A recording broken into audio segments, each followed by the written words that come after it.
Ladies and gentlemen, it's a pleasure to address you today in preparation for the third global conference on strengthening synergies between the Paris Agreement on climate change and the 2030 Agenda for Sustainable Development. At the first conference in 2019, action areas were identified to advance efforts to achieve the goals of the Paris Agreement on climate change and the 2030 Agenda for Sustainable Development.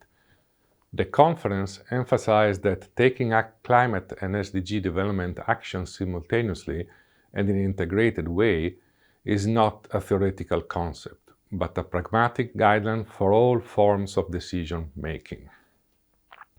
Affected by the global pandemic, the focus of the webinars convened in 2020 highlighted the role of climate and SDG synergies in recovering from the COVID-19 pandemic.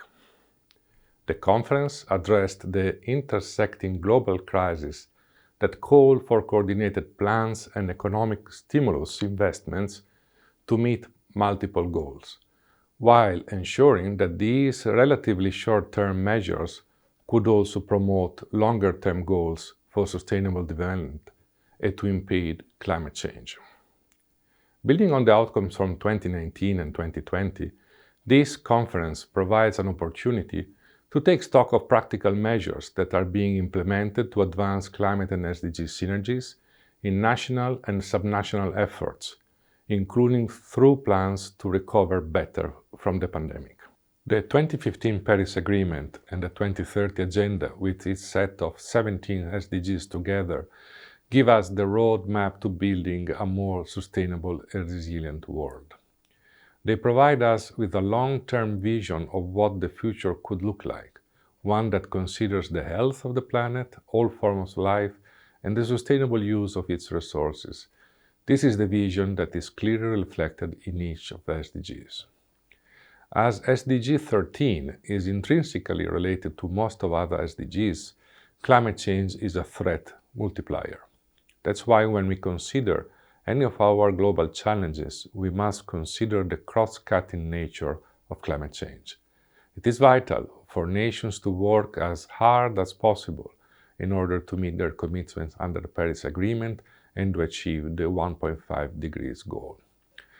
But for the second year in a row, the world is no longer making progress on the SDGs. Multiple and overlapping health and security crises have led to a reversal in SDG progress. This is also partly due to slow or non-existent recovery in poor and vulnerable countries. Performance on poverty and economic growth remains below pre-pandemic levels in many low and lower middle-income countries. Considering that before the pandemic, the world was progressing at the SDGs at a rate of 0.5 points per year, this is a major setback. Whether it be through commitments to channel larger flows of financing for developing countries, by increasing the lending capacity of development banks, or by strengthening their debt managements, a global finance plan is needed to provide for low and lower middle-income countries to access capital on acceptable terms in order for us to reach the global goal together. To address these issues is not an easy feat, especially now during these challenging times. But we must neither lose hope nor focus. We urgently need political plans, decisions, and actions, and to see this reflected in ambitious, nationally determined contribution, long-term plans, and national adaptation plans. We must unite towards our common efforts against climate change.